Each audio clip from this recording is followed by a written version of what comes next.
mu kamyufu k'ekibiina ki National Resistance Movement akakubye ennaku z'omwezi nga 17 omwezi guno, omubaka Lwamiyaga Theodore Ssekikubo y'omu ku baalangirirwa nti awanguddwa, ng'era ono munnamagye yagannyuka Brigadier General Emmanuel Washande yalangirirwa n'obululu omutwalo gumu 6,358 ng'ate ye Ssekikubo n'afuna obululu 8,702 kusinziira kwakulira ebyokulonda Sembabule Deborah Arayo. Papa, I don't want. You have your own. Are you NRM? No.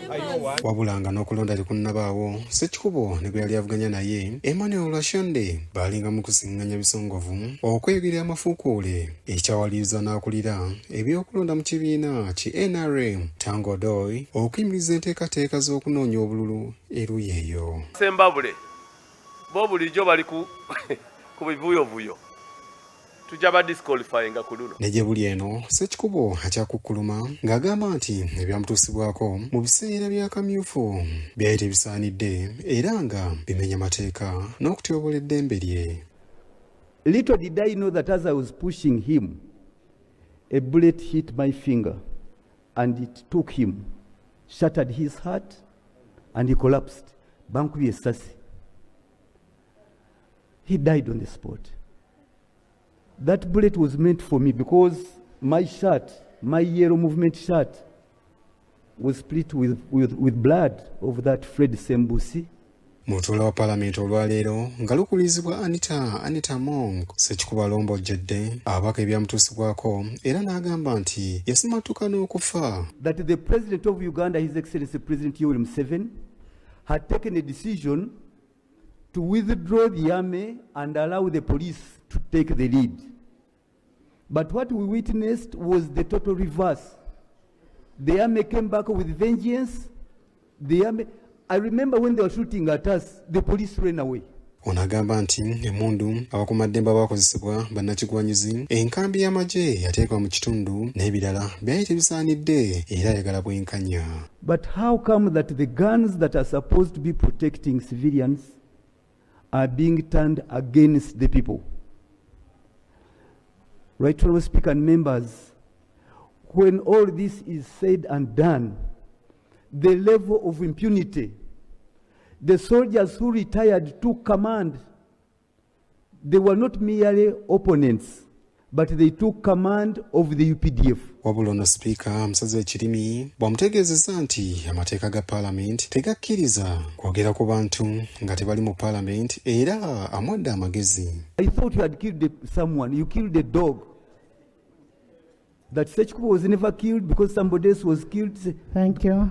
Honorable Ssekikubo. Yes.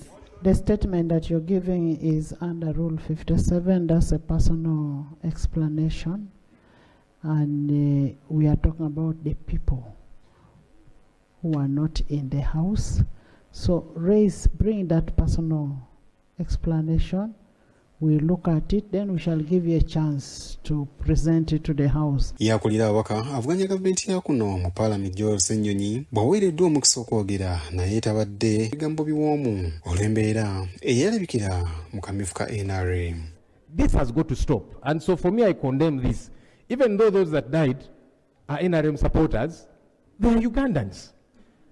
And we hope that whoever participated in these killings gets to be brought to book.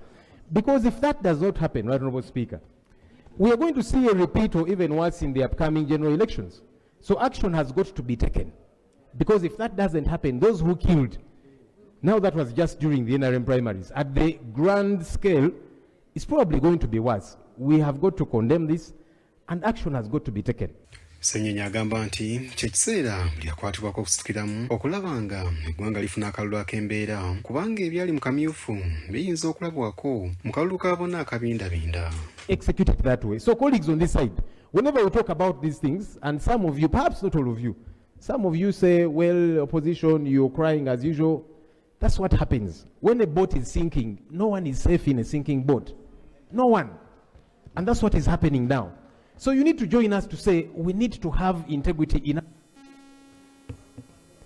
I was saying that all of us have got to speak in unison, that we need to have integrity in our democratic processes.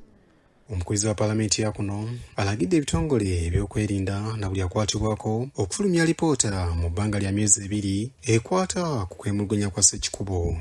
I will want a report of an investigation.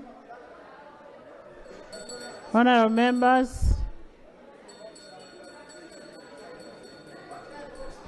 the government will give you 2 months to give us a report of an investigation on Honorable Ssekikubo's issue. Bino byonna bijjidde mu kaseera nga bannakibiina ki NRM bangi abeetaba mu kamyufu kaabwe bakyagenda mu maaso n'okwemulugunya ku byaliwo era n'akakiiko akaateekebwawo mu kibiina olwaleero lwe katandise okuwuliriza emisango egisoba mu 3 egy'abo abeemulugunya.